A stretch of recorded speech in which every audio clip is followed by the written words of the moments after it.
Hi everyone, welcome back to Level Up and welcome back to part 2 of the French Revolution. For those of you all who haven't watched part 1 yet, please make sure to do so and then come to this video just for better understanding. And for those of you all who just have doubts with the topics that we're going to be covering today, let's get started and go ahead.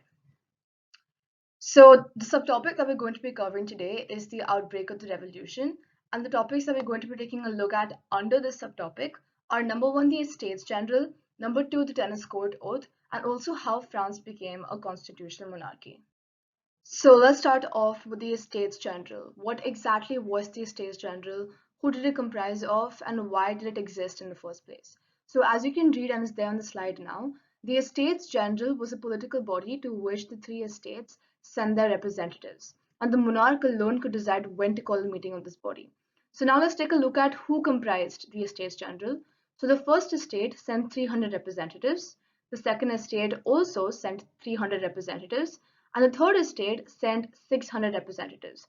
And the reason why the third estate sends more than the first and the second estate individually is because the third estate, as we mentioned in the previous video, comprised of majority of the population in France. And so it's only right that they also comprised more, or they had a more representation in the Estates General.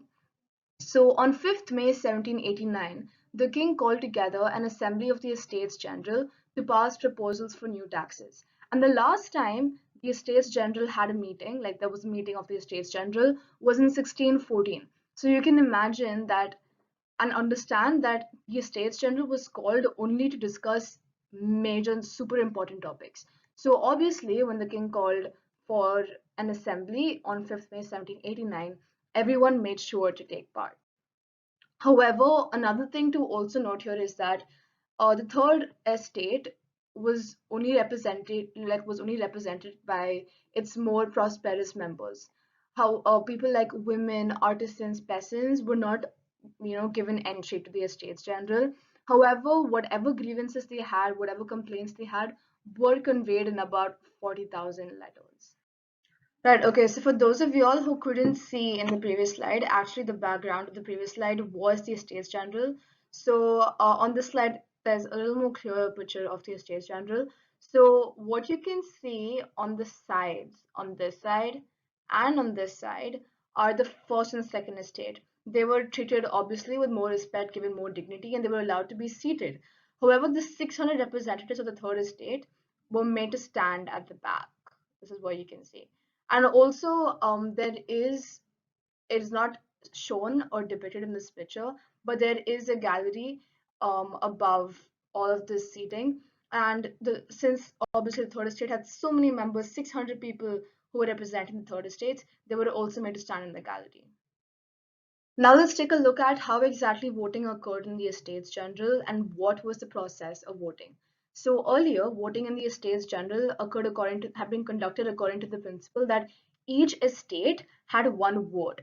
So the first estate together either voted against or for the motion proposed by the king, and the second estate also collectively voted against or for the motion, and so on. But this time, members of the third estate demanded that voting be conducted by the assembly as a whole, that each person had voting rights. And as you can see here in bold, they meant one member, one vote. And this was actually one of the democratic principles put forward by Rousseau in his book, The Social Contract. However, the king rejected this proposal, which obviously enraged the third estate, and they walked out of the assembly as a form of protest. Now, moving on to the next topic that we were supposed to cover today, and we are the tennis court oath. So, the representatives of the third estate, meaning those 600 representatives, viewed themselves as the spokesmen of the entire French nation. So, on 20th June, they assembled in an indoor tennis court in the Grand de Versailles, and they declared themselves a national assembly. Please take note of this; it's extremely important. They declared themselves a national assembly and swore not to disperse from the tennis court until they had drafted a constitution for France that would limit the powers of the monarch. Again, this is a very important line. It would be in the next slide, I'm presuming. So they were led by Mirabeau and Abbassias. A little background info on Mirabeau and Abbassias. Mirabeau was actually born in a noble family, which meant that he was by birth a member of the first estate. But he was convinced of the need to do away with a society of feudal privilege. And on the other hand, Abby Sears was originally a priest. You can't really read it, but it's then in the textbook. Abby Sears was originally a priest, which meant that, again, by birth, he was part of the clergy, the second estate. And so technically, these guys didn't have to voice their opinion and, take part and help the third estate. But they were so convinced that the third estate needed to do better and that would be the only way to help France, that they help lead the National Assembly. So Abby Sears wrote an influential pamphlet titled What is the Third Estate? Now, while the National Assembly was at Versailles drafting a constitution that would limit the powers of the monarch, the rest of France was actually in a pretty bad situation. It was during the winter, and there was a very bad and severe winter that obviously meant a bad harvest. And since there was less um, resources, the price of bread rose. And bakers used the situation and they exploited the situation and hoarded supplies. So women, who would generally the people in the members of the family who would wait in the long queues in bakeries to get bread, got angry because they would wait for hours and hours, but there was no result or no outcome of it. So they started storming into shops and they started wreaking havoc in the city. And this is when the king ordered troops to move into the city, to move into Paris. And if you'll remember, the chapter started off with the storming of the Bastille. And this is actually everything that I said till now after that incident is all a background info on why the storming of the Bastille even occurred. So this point, what I want to say right now, like for the next 1 minute, is exactly why the storming of the Bastille happened. So since women were getting very agitated, there was no result after staying for long hours in queues. They were not getting no bread, which for many people was the staple food, in Paris. It was the one thing that they survived on, and for a lot of people it was their main source of income. So when this was not there anymore, they got agitated and they started wreaking havoc in Paris. And as I said earlier, the king ordered troops to move into the city only to maintain decorum, to maintain peace and order. However, the people thought that the king's way of maintaining peace and order would be to open fire on the citizens. And fearing this, they broke into government buildings in search of arms, and then in the end, they stormed and destroyed the Bastille.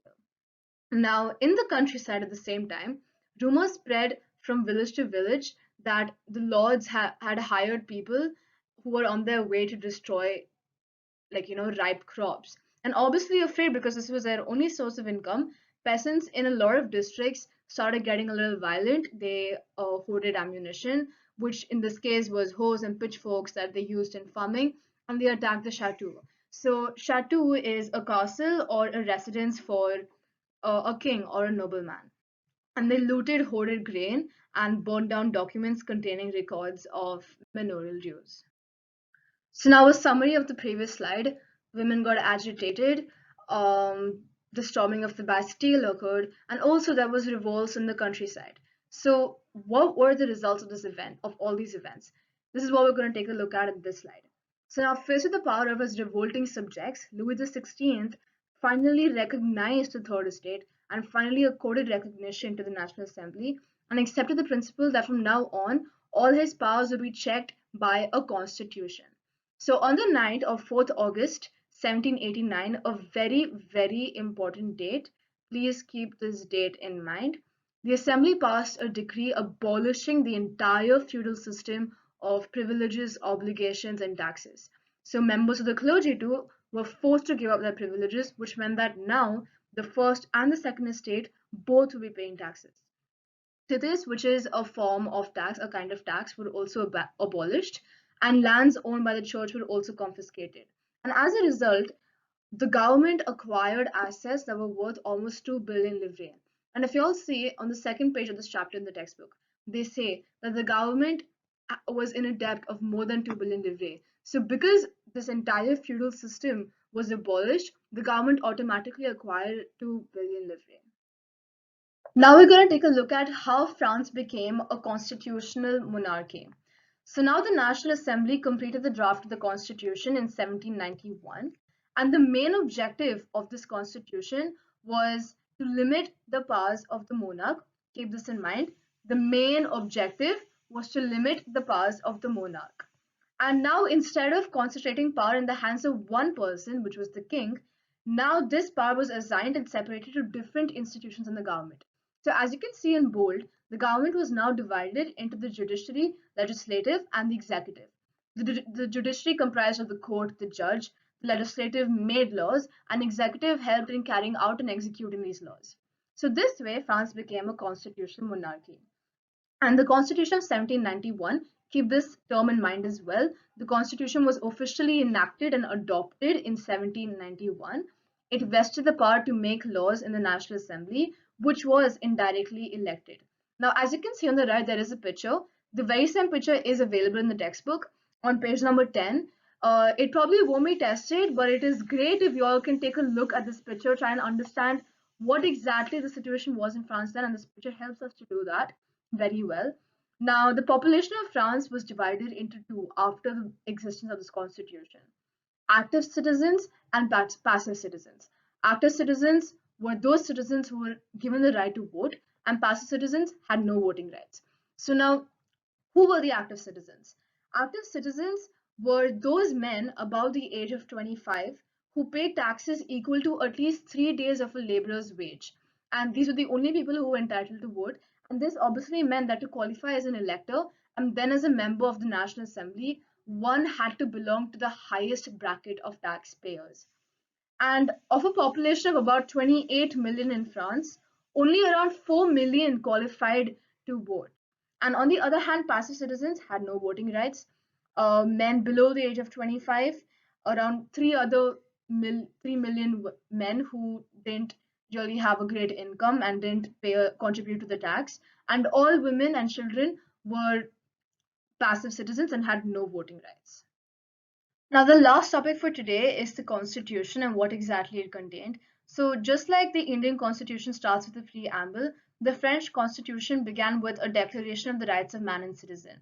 So, rights such as the right to life, freedom of speech, freedom of opinion, equality before law were established as natural and inalienable rights. And if they belong to each human by birth and they cannot be taken away. So it was the duty of the state to protect each citizen's natural rights. That's all, but just something I like to tell all of y'all. On page number 11 of the history textbook, there is a purple box called Source C, and it has about 17 of these rights, inalienable rights. It probably won't be tested, but just in case it is, and it is pretty important, I'd suggest all of you all at least keep 5 of them in mind word to word, just so that if it is tested, y'all don't lose your marks on it. That's all for today. Make sure to like, share, subscribe, and comment, and let us know what other chapters you all want to know as like what, that you all find hard and would like us to address. Stay safe and stay happy.